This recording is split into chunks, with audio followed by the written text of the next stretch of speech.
What is the masculine heart? Hey, I'm Paul Cropper, and welcome to my channel, where our goal is to help you thrive in your heart, in your mind, and in your body. Oftentimes when I talk about the masculine heart, the response I get is, I've never heard those two words go together at all. So I want to break it down for you and share a little bit about what the masculine heart really is and why that's important to you. So stay tuned, and please subscribe and like this video and share it so people can understand more about the masculine heart.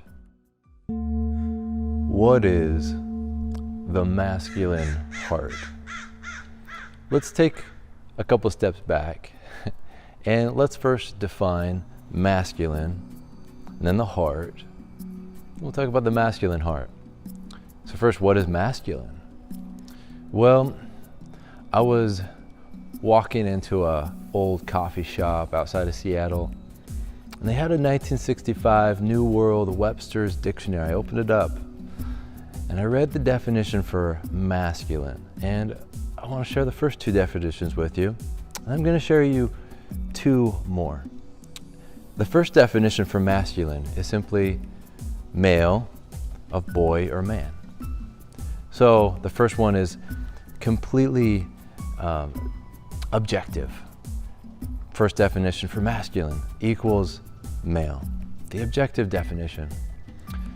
The second definition has a lot more weight to it, is the traditional definition, that which is traditionally ascribed to the male or boys or men. Now, the traditional definition has a lot more to it. In my perspective, the traditional definition is the culmination of all of our history and our culture and experiences, and that giving kind of an external kind of view of what is masculinity. What is the masculine? This is the traditional masculine definition. And what this does to us is it has some usefulness. As a boy, when I think, oh, what's masculine? It gives me some ideas. Oh, this is how I'm supposed to act. I am a boy, I'm male. This is what the traditional masculine does for us as a culture, as a society. And that changes throughout time, right? Masculinity 100 years ago can be very different than masculinity right now. One little example, 100 years ago, the color pink was used for boys because red was seen as the masculine color, so pink was a little bit softer, used for boys. And blues was used for girls. We don't see that way at all. Like, if it's a boy, the balloon's gonna be blue, right? So masculinity can change. That's just one example, and there's so many. You go to India, masculinity is different. It feels different, their ideas, and this has changed throughout time. So this is the traditional masculine. It's this maybe external idea of what masculinity looks like. So I want to give you two more definitions, offer two more. The third definition I want to offer is the authentic masculine definition. And I offer this because it's a little bit more related to that subjective masculine equals male. The third definition, the authentic masculine. This is the authentic experience of the male. Authentically what is going on within.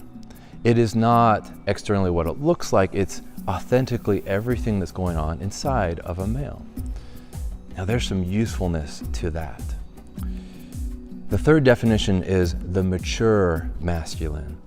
And I would say this is an evolved masculinity, as we truly are authentic about everything, and then we mature those emotions, those states within us.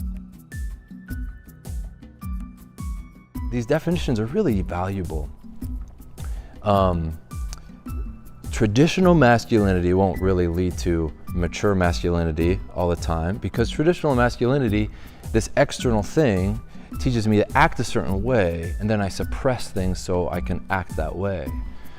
Most men have been suppressing something, different emotions of some kind, and that's not completely authentic, right? So traditional masculinity, it can make good values, and it can make good soldiers, but it is not completely authentic. The authentic masculine needs to come in and it's like, oh, I'm going to be completely authentic about everything that's going on. Now, the authentic masculine isn't necessarily enough. I may be authentically a dick, So I need to be aware of that. I do need to be authentic about, those things inside. And then the mature is, okay, I'm going to be aware of that, and then I'm going to mature it. I'm going to, with my awareness and with my understanding of what I want to be, I'm going to cultivate mature masculinity. So those are the 4 definitions of masculinity. Okay. So now let's go into this question of what is the heart? The heart. I wish I could distill just mounds and mounds of research and evidence into a little concise thing for you to understand. So I'm going to try.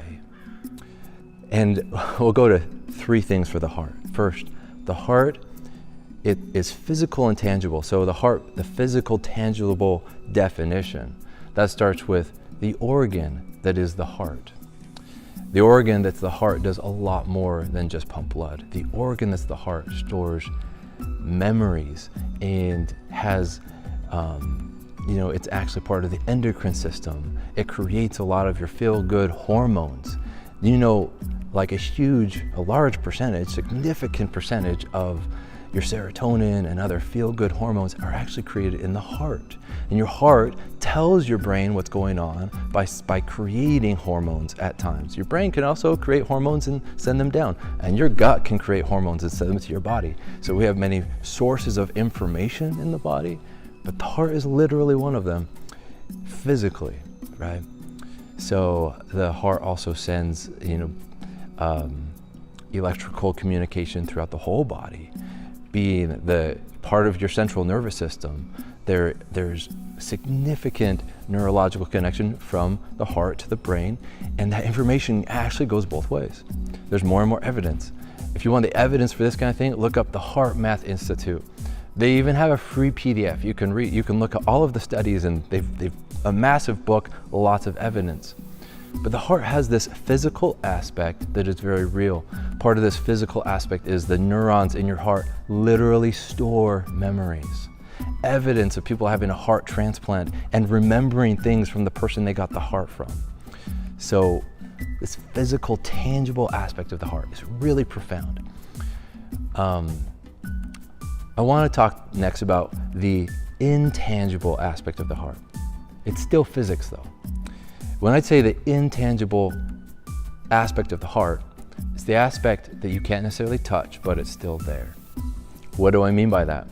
Well, your heart, actually your whole body, creates an electromagnetic field. Your heart just so happens that it moves the most charged particles, and it's burning the most energy consistently. So your heart creates a very significant electromagnetic field around your body, okay? And like this is the intangible part of your heart, part of you, okay? And it's beautiful. One of the things that that our cell phones do is they unlock this understanding that the intangible world literally relays information. So your cell phone is relaying information, from the World Wide Web, from the person you're talking to, through photons of light, through an electromagnetic field. And what I want to suggest to you is that we did not create that technology. We tapped into what nature is already doing. It is very, very likely that your electromagnetic field literally has information in it.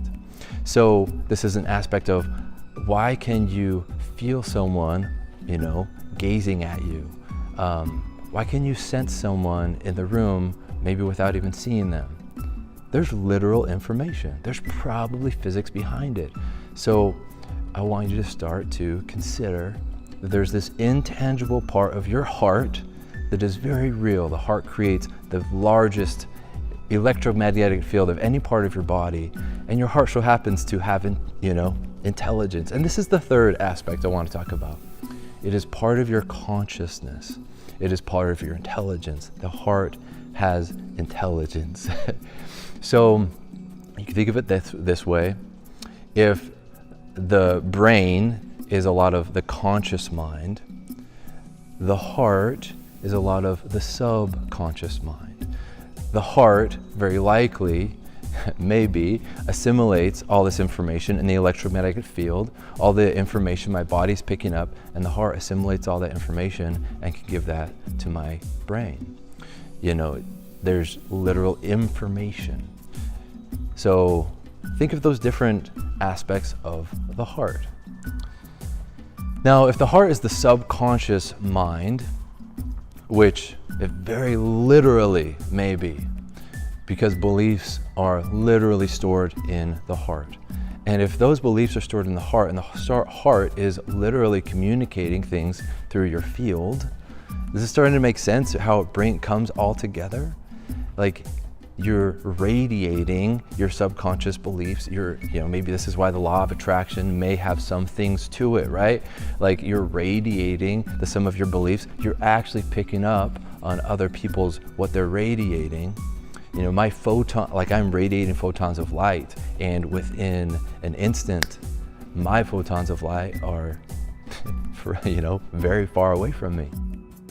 We're all radiating. It's a physical reality. And we all have an electromagnetic field, physical reality. So what I want to suggest to you is that your heart is real. Capital H, heart. The full concept of the heart being the physical, tangible heart, the intangible part of the heart, and the intelligence that your heart assimilates and communicates to you. It's a part of you. It's a part of your consciousness. Now, the masculine heart. The masculine heart then is the male heart, or the male subconscious. When we talk about consciousness, Carl Jung says archetypes are the language of consciousness itself. So when we talk about the heart and we talk about the male heart, we then start to talk about archetypes. And the heart itself is an archetype. And the masculine heart is the male archetypal journey from him to go from his brain down to his heart.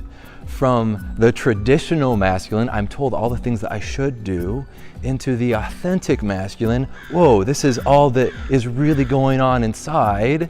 And then to the mature masculine, this is what I'm going to cultivate and create. This is the journey of the masculine heart. And it's amazing. We have a lot of people stuck in the traditional masculine, and that's okay. It has its role. Again, it creates great soldiers. It's the archetypal boy space, right? I'm told what I should do, and that's okay. But then the next thing is the authentic masculine. Oh, I'm going to get clear about what like everything that's going on, complete compassion, complete awareness, no suppression, and authentic with it, right? And then I'm going to go into what do I want to create, and that's the mature masculine. This is the journey of the masculine heart. And it's simply a journey through these definitions. This journey is so important. And I'll give a little bit. If the masculine heart is the male heart or the male subconscious, including the male archetypal patterns, then the feminine heart would be the female subconscious and the female archetypal patterns. Complementary, so beautifully complementary. And these are the definitions that I'm using when I talk about the masculine heart. Definitions are just, they're agreements. So this is what I'm talking about. And as I get clear and share with you my agreement, you can understand what I'm actually saying. And you can choose whether to agree to it or not, or, debate with me about, I want to use this definition or that definition. That's all definition is. But this is the definition of the masculine heart. The archetypal process for a male to step down into his heart, his full authenticity, understand his subconscious mind, which in of itself is profound and amazing and beautiful. I hope that's useful to you. And I want to hear your thoughts, hear your feelings about these 4 definitions of masculinity, these 3 aspects of the heart, and how that lands on you. Thank you for watching. I'm grateful to have you here. Please leave a comment below, let me know your thoughts, and please subscribe for the next video and share this. And I encourage you to start to tap into your heart, believe that it's real, and that will start to change everything. Peace.